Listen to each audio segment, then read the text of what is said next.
Welcome to sports live presented by white plus pro sensitive toothpaste. আপনাদের সঙ্গে আছি আমি সঞ্জনা আইভি।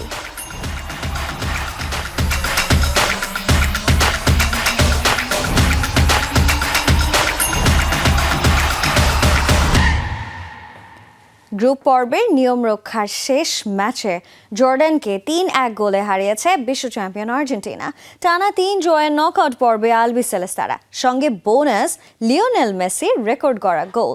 দারুণ খুশি ম্যাচ দেখতে আসা সমর্থকরা, তবে মেসিহীন শুরুর একাদশ পুরোপুরি তৃপ্ত করতে পারেনি তাদের। বিপরীতে বিশ্ব চ্যাম্পিয়নদের জালে গোল দিতে পারার আনন্দ জর্ডান সমর্থকদের। যুক্তরাষ্ট্র থেকে আরও জানাচ্ছেন সহকর্মী মুজতাবিন Tarique.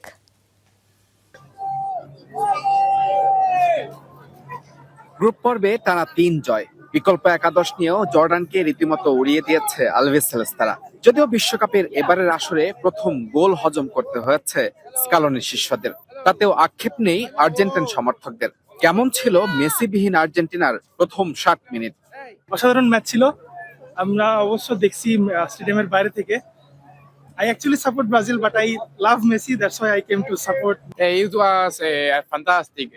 It was 3-1 of Argentina, and well, all the people it's stuck it. Good stuff. Good. Argentina, vamos. What about Messi? Messi, el rey de Argentina. বিশ্বকাপে টানা 7 ম্যাচে গোল, লিওনেল মেসি গড়লেন নতুন এক রেকর্ড। এলেমটেনের জাদুকরী ফ্রি কিক আর্জেন্টিন সমর্থকদের উন্মাদনা বাড়িয়েছে বহুগুণ। It was great. I'm actually an Argentinian fan too, so I'm happy for both teams. Go Argentina now! Since Jordan is out. Job, which is one goal is very good.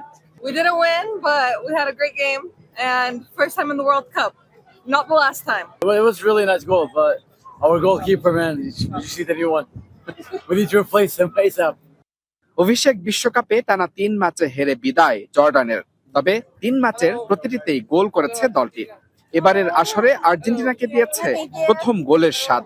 সব মিলিয়ে দলের পারফরমেন্সে খুশি match দেখতে আসা Jordan সমর্থকদের। Lionel Messi উঠছে Argentina, উঠছেন Argentine ভক্তরা, সমর্থকরা যারা মাঠে খেলা দেখতে আসছেন তারা একদম শতভাগ উসুল করেই মাঠ ছাড়ছেন। তাদের প্রত্যাশা নকআউট পর্বেও অব্যাহত থাকবে আর্জেন্টিনার জয়যাত্রা।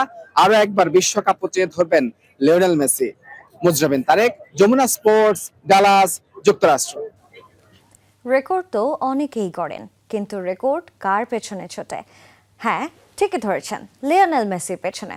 জর্ডানকে উড়িয়ে গ্রুপ চ্যাম্পিয়ন আর্জেন্টিনা, আর বেঞ্চ থেকে এসেও রেকর্ড বই ওলটপালট করলেন এলেমটেন। কিন্তু কেন ম্যাচের শুরুতে বেঞ্চে ছিলেন ফুটবলের জাদুকর? স্কালোনির মুখেই শুনুন সেই আসল রহস্য। গ্রুপ পর্বে শতভাগ জয়, গ্রুপ জের সিংহাসনে আর্জেন্টিনা। এত আনন্দের মাঝেও ম্যাচের শুরুতে সমর্থকদের কিছুটা হলেও হৃদয় ভঙ্গ হয়েছে, কারণ জর্ডানের বিপক্ষে স্টার্টিং 11-এ বেঞ্চে ছিলেন দলের প্রাণভোমরা লিওনেল মেসি। তবে দ্বিতীয়ার্ধে আসে সেই মাহেন্দ্রক্ষণ। 60 মিনিটে সাইডলাইন পেরিয়ে মাঠে নামলেন মহাতারকা লিওনেল মেসি। আর মাঠে নামার ঠিক 20 মিনিটের মাথায় জাদুকরের সেই চেনা জাদু। 80 মিনিটে নিখুঁত দুর্দান্ত এক ট্রেডমার্ক ফ্রি কিক, বল খুঁজে নিল জালের ঠিকানা। রেকর্ড বই ওলটপালট। 68 বছর ধরে টিকে থাকার রেকর্ডও নিজের করে নিলেন এই ফুটবল জাদুকর। তবে স্কালোনি জানালেন ভিন্ন কথা। মেসি রেকর্ডের পেছনে ছোটে না, বরং রেকর্ড মেসির পেছনে ছোটে। মানুষ যে সমস্ত সংখ্যার বা রেকর্ডের কথা বলছে ও সেগুলো নিয়ে খুব একটা ভাবে না। আমার মনে যে একমাত্র শব্দটি এখন আসছে তা হলো আমি সত্যি বিস্মিত, কারণ মেসি কখনো রেকর্ডের জন্য খেলে না, সে সবসময় দলের জন্য নিবেদিত প্রাণ। মেসি না থাকলেও মাঠে ঝড় তুলতে ভুল করেনি আলবিসেলেস্তারা। শুরুর একাদশে এক ঝাঁক তরুণদের সুযোগ দেন স্কালোনি। মাঠে নামে 9 পরিবর্তন নিয়ে, কারণ তার কাছে তরুণদের পরীক্ষা করে নেওয়ার মঞ্চ ছিল জর্ডানের এই ম্যাচ। তবে শুরুর একাদশে এলেমটেনের না থাকা নিয়ে প্রশ্ন আসে কোচের দিকে। লোকেরা যখন আমাকে মেসির মাঠে নামা নিয়ে জিজ্ঞেস করে, তখন পরিস্থিতি কিছুটা অস্বস্তিকর হয়ে ওঠে এবং আমি বুঝতে পারি না কি বলবো। আজ সে পুরো 90 মিনিটই খেলতে পারত, তবে প্রতিপক্ষকে খাটো না করেই বলছি, ও চেয়েছিল ও সতীর্থরা যেন মাঠে কিছুটা সময় পায়, নিজেকে কিছুটা বাঁচিয়ে রাখতে চেয়েছিল সামনের ম্যাচগুলোর জন্য। দলের পারফরমেন্সে সন্তুষ্ট আর্জেন্টাইন মাস্টারমাইন্ড লিওনেল স্কালোনি। জর্ডানের বিপক্ষে দুর্দান্ত জয়ে গ্রুপ চ্যাম্পিয়ন হয়ে আর্জেন্টিনা এখন রাউন্ড অফ 32-তে, যেখানে তাদের জন্য অপেক্ষা করছে ইতিহাস গড়ে নকআউটে আসা Cape Verde. Riyan রাফতি, Jamuna sports. Bangladesh শুনেই থমকে দাঁড়ালেন এমি মার্টিনেজ। জর্ডানের বিপক্ষে জয় শেষে সাংবাদিকদের প্রশ্নের উত্তর দিয়ে বেরিয়ে যাচ্ছিলেন এমি। তখনই বাংলাদেশি সাংবাদিকের প্রশ্ন, বাংলাদেশের ভক্তদের জন্য কি বলার আছে। বাংলাদেশ শুনেই থমকে দাঁড়ালেন এমি, বললেন বাংলাদেশের জন্য ভালোবাসা। এমিলিয়ানো মার্টিনেজের মুখে বাংলাদেশের নাম, কারণ কি? জর্ডানের বিপক্ষে ৩-১ জয় শেষে মিক্সড জোনে সাংবাদিকদের প্রশ্নের উত্তর দিয়ে বেরিয়ে যাচ্ছিলেন এমি। তখনই বাংলাদেশি সাংবাদিকের প্রশ্ন, বাংলাদেশের ভক্তদের জন্য কি বলার আছে। বাংলাদেশ শুনেই থমকে দাঁড়ালেন এমি। নিরাপত্তা কর্মীকে বললেন, বাংলাদেশ থেকে ওরা, আমি কথা বলবো। বোঝাই যাচ্ছে বাংলাদেশের প্রতি এমির ভালোবাসা ঠিক কতখানি। I love it. I love the fans. I've been there, and I really love the country. They are very expected that Argentina will play final again. Yeah, I know. I know how crazy they are for us. I had the experience to be there. I love their support. I love the way they are Argentinians in some way. So all my love to Bangladesh. Thank you, Devo. Thank you. Emi, say hi to Bangladesh. Emiliano Martinez তার বক্তব্যে জানালেন, তিনি বাংলাদেশে গিয়েছিলেন, তাই বাংলাদেশে আর্জেন্টিনার প্রতি ভালোবাসা সম্পর্কে তিনি জানেন। 2023 সালের 3 জুলাই বাংলাদেশে এসেছিলেন এমি। সেবার বাংলাদেশ ক্রিকেট দলের সাবেক অধিনায়ক মাশরাফি বিন মুর্তজার সঙ্গেও দেখা করেছিলেন Argentine superstar. Afnan Piyal, Jamuna sports. দৃষ্টিহীন ছেলেকে বিশ্বকাপের অনুভূতি দিতে বিশেষ একটি কার্ডবোর্ড স্টেডিয়াম তৈরি করেছেন ইরানের এক বাবা, যেখানে ছেলের আঙুলের ওপর হাত রেখে বোঝান মাঠের পজিশন, সেই সাথে দেন ধারাভাষ্য। ক্রিশ্চিয়ানো রোনাল্ডোর পর্তুগাল আর নিজ দেশ ইরান সহ কার্ডবোর্ডের মাধ্যমে বিশ্বকাপের ম্যাচ উপভোগ করছেন 9 বছর বয়সী দৃষ্টিহীন এই শিশুটি। একজন বাবা যিনি ফুটবলকে মিলিয়ে দিয়েছেন ভালোবাসার এক অদ্ভুত ফ্রেমে, দৃষ্টিহীন ছেলেকে বিশ্বকাপের অনুভূতি দিতে তৈরি করলেন এক অনন্য কার্ডবোর্ড স্টেডিয়াম। সামাজিক যোগাযোগ মাধ্যমে ভাইরাল হওয়া সেই দৃশ্য দেখে আবেগ আপ্লুত হয়ে গেছে পুরো বিশ্ব। চোখে আলো নেই, কিন্তু বুকে আছে দেশের জন্য অফুরন্ত আবেগ। 9 বছরের এই ইরানি শিশুটির নাম হয়তো অনেকেই জানেন না, কিন্তু তার অনুভূতি আজ ছুঁয়ে গেছে কোটি ফুটবল ভক্তের হৃদয়। কয়েকদিন আগেই ক্রিশ্চিয়ানো রোনাল্ডোর গোল কিংবা সুইজারল্যান্ডের ম্যাচ এভাবেই বাবার হাতের ছোঁয়ায় অনুভব করেছিল সে, কিন্তু এবার ম্যাচটি ছিল তার নিজের দেশ ইরানের। কার্ডবোর্ডের তৈরি এক টুকরো খুদে পিচ, তার ওপর বাবার পরম মমতাময় হাত। বাবা মুখে বলে যাচ্ছেন কে পাস দিল, বল এখন কার পায়ে, আর কোন দিক দিয়ে হচ্ছে আক্রমণ। বাবার হাতের প্রতিটি আঙুলের নড়াচড়াই যেন ছেলেটির কাছে এক একটি জাদুকরী মুহূর্ত। ঠিক সেই মহেন্দ্রক্ষণ ইরান গোল করল। বাবার মুখে গোলের খবর শুনেই আনন্দের জোয়ারে ভেসে গেল 9 বছরের সেই চিলতে ঘর। লাফিয়ে উঠল শিশুটি, জড়িয়ে ধরল তার বাবাকে। মাঠের গোলটি যেন সরাসরি আছড়ে পড়ল তার হৃদয়ে। এবারের বিশ্বকাপটা ইরানের জন্য সহজ ছিল না। মধ্যপ্রাচ্যের অস্থিরতার কারণে যুক্তরাষ্ট্রের মাটিতে ক্যাম্প করতে পারেনি তারা। মেক্সিকোর টিজুয়ানা থেকে যাতায়াত করতে হয়েছে প্রতিটি ম্যাচে। গ্রুপ পর্ব থেকেই বিদায় নিয়েছে দল। কোচ আমির গালেনোই ক্ষোভ উগরে দিয়েছেন ফিফা প্রধানের ওপর, কিন্তু এইসব রাজনৈতিক জটিলতা, হার জিতের হিসাব নিকাশ যেন ম্লান হয়ে গেল এক বাবার ভালোবাসার কাছে। ইরান হয়তো বিশ্বকাপ থেকে বিদায় নিয়ে বাড়ি ফিরে যাচ্ছে, কিন্তু এই বাবা প্রমাণ করে দিলেন ট্রফি না জিতলেও ফুটবল জীবনের সবচেয়ে সুন্দর অনুভূতি হয়ে ধরা দিতে পারে। বাবার হাতের ছোঁয়ায় এক টুকরো কার্ডবোর্ডই হয়ে ওঠে আস্ত এক বিশ্বমঞ্চ। সানজানা আইভি, যমুনা স্পোর্টস। গ্রুপ পর্বের সমীকরণ শেষ, এবার শুরু হচ্ছে সরাসরি নকআউটের ডু অর ডাই লড়াই। 28 জুন দিবাগত রাত 1টায় দক্ষিণ আফ্রিকা ও কানাডার ম্যাচ দিয়ে শুরু। এরপর 29 জুন রাত 11টায় এশিয়ার পরাশক্তি জাপানের প্রতিপক্ষ Brazil. Defending champion Argentina 4 July ভোর 4টায় নামবে কেপ ভার্দের বিপক্ষে। 16 ম্যাচের লড়াইয়ে কার ম্যাচ কবে কখন তা নিয়ে বিস্তারিত থাকছে ডেস্ক রিপোর্টে।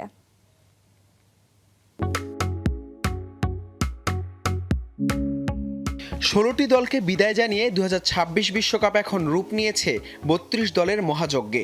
এবার আর কোনো হিসেব নিকেশের সুযোগ নেই, ভুল করলেই বিদায়। মঞ্চ এখন প্রস্তুত কাঁপন ধরানো নকআউটের। ফুটবল রোমাঞ্চের এই নতুন অধ্যায় শুরু হচ্ছে 28 জুন বাংলাদেশ সময় দিবাগত রাত 1টায়, যেখানে মুখোমুখি হচ্ছে দক্ষিণ আফ্রিকা ও কানাডা।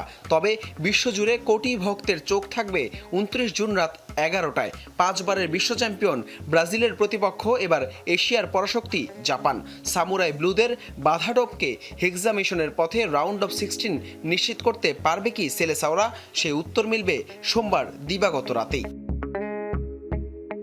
30 জুন মাঠে গড়াবে তিনটি মহারণ। রাত 2:30টায় জার্মানির মুখোমুখি হবে প্যারাগুয়ে। এরপর সকাল 7টায় হাই ভোল্টেজ ম্যাচে ডাচদের পরীক্ষা নেবে মরক্কো। আর একই দিন রাত 11টায় শেষ 16 টিকিটের লড়াইয়ে নামবে আইভরি কোস্ট ও নরওয়ে। জুলাইয়ের প্রথম দিনটাও জমজমাট। রাত 3টায় সুইডেনের বিপক্ষে লড়বে সাবেক চ্যাম্পিয়ন ফ্রান্স। সকাল 7টায় মেক্সিকোর প্রতিপক্ষ ইকুয়েডর। আর রাত 10টায় ডিআর কঙ্গোর বিপক্ষে মাঠে নামবে এবারের অন্যতম ফেভারিট ইংল্যান্ড।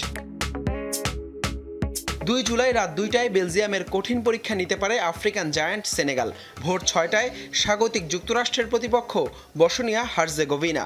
পরদিন 3 জুলাই রাত 1টায় স্পেনের সামনে নামবে অস্ট্রিয়া।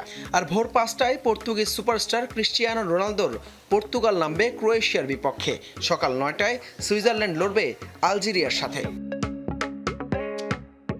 32 দলের এই নকআউট পর্বের পর্দা নামবে 4 জুলাই।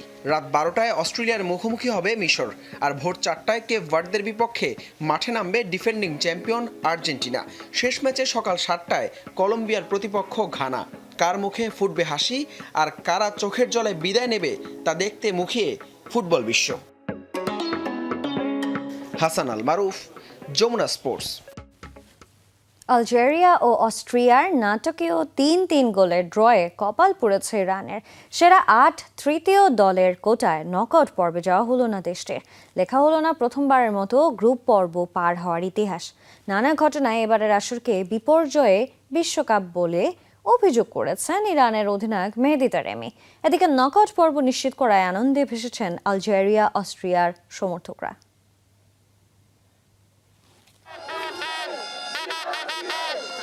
6 গোলের রোমাঞ্চে শেষ পর্যন্ত হারল না কোনো দল। 3-3 গোলের ড্রয়ে রাউন্ড অফ 32-এ পা রেখেছে আলজেরিয়া ও অস্ট্রিয়া।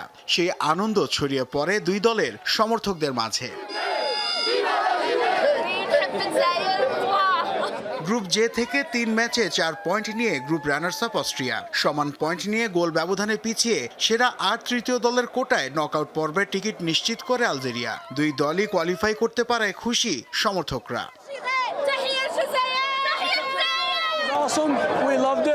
আমরা ম্যাচটি দারুণভাবে উপভোগ করেছি। প্রচুর গোল হয়েছে। আমার মনে হয় মানুষ গোল দেখতেই এসেছিল। উভয় দলই কোয়ালিফাই করতে পারায় আমরা খুশি। আমি বিশ্বাসই করতে পারছিলাম না, সত্যি পারছিলাম না। ওই মুহূর্তে আমার আর বিশ্বাসই হচ্ছিল না। ম্যাচটি অনেক বেশি উত্তেজনাপূর্ণ ছিল।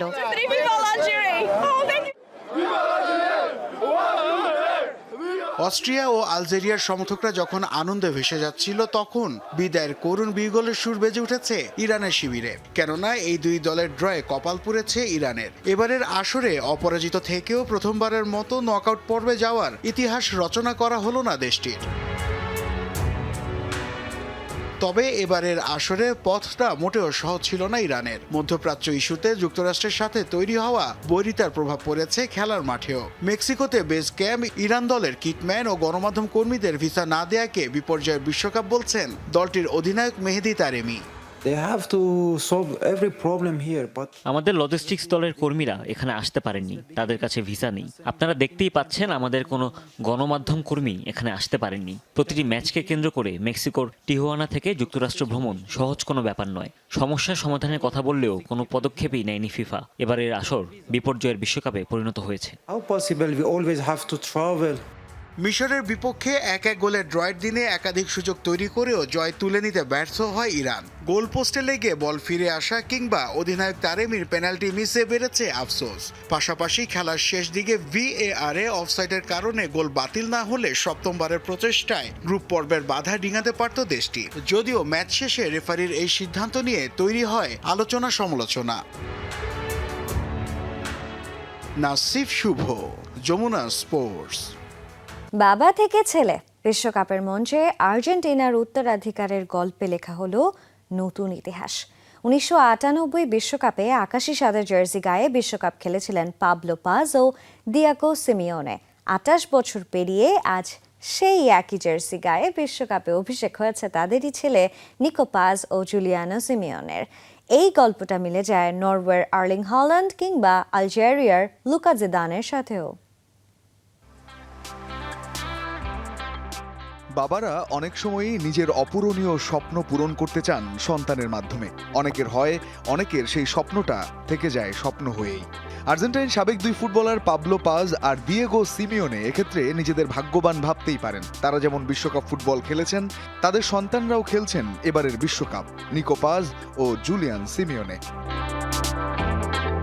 1998 বিশ্বকাপে আর্জেন্টিনার জার্সিতে খেলেছিলেন ডিফেন্ডার পাবলো পাজ। একই বিশ্বকাপে খেলেছিলেন আর্জেন্টিনার আরেক কিংবদন্তি মিডফিল্ডার দিয়েগো সিমিওনে। সিমিওনে অবশ্য খেলেছেন 1994, 1998 ও 2002 টানা 3 বিশ্বকাপে। ছিলেন আর্জেন্টিনার হয়ে সবচেয়ে বেশি ম্যাচ খেলা ফুটবলারও। সেখানে পাবলো খুব বেশি ম্যাচ খেলার সুযোগ পাননি। 14 ম্যাচেই থেমেছে তার আন্তর্জাতিক ক্যারিয়ার। এর মধ্যে 12টাই খেলেছেন সিমিওনের সাথে।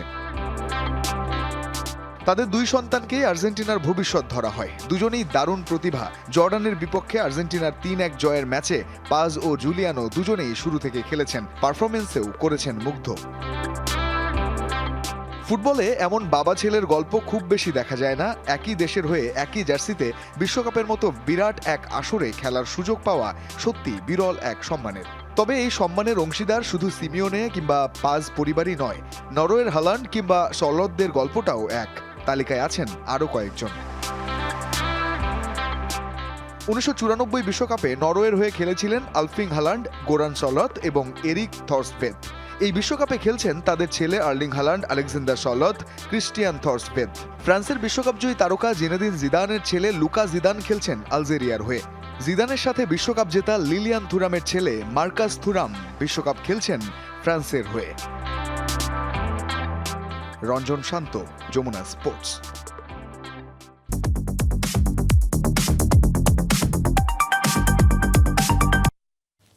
এবারে ক্রিকেটের খবর। লর্ডসে দক্ষিণ আফ্রিকার কাছে 4 উইকেটে হেরে নারী টি20 বিশ্বকাপ থেকে বিদায় নিল বাংলাদেশ। সুবহানা মুস্তারির 42 এবং অধিনায়ক জ্যোতির 32 রানে ভর করে 117 রান তোলে টাইগ্রেসরা।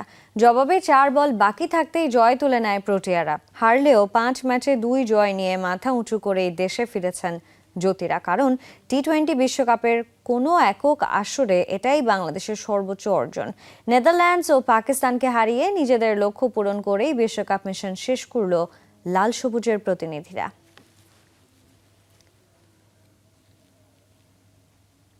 জিম্বাবুয়ে বাংলাদেশ টেস্ট সিরিজের খবর। বাংলাদেশকে মাত্র 140 রানে অল আউট করে নিজেদের প্রথম ইনিংসে ব্যাট করছে জিম্বাবুয়ে।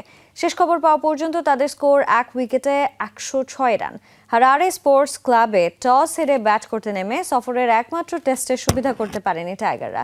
36 রানে 2 উইকেট হারানোর পর তৃতীয় উইকেটে প্রতিরোধের চেষ্টা চালান মুমিনুল হক ও নাজমুল শান্ত।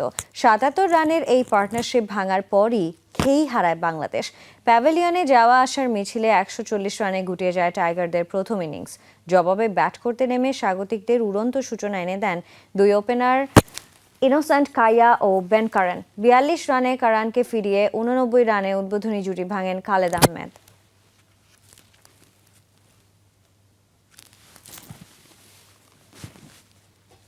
আর এই ছিল আজকে স্পোর্টস লাইভে। এতক্ষণ সঙ্গে থাকার জন্য সবাইকে ধন্যবাদ।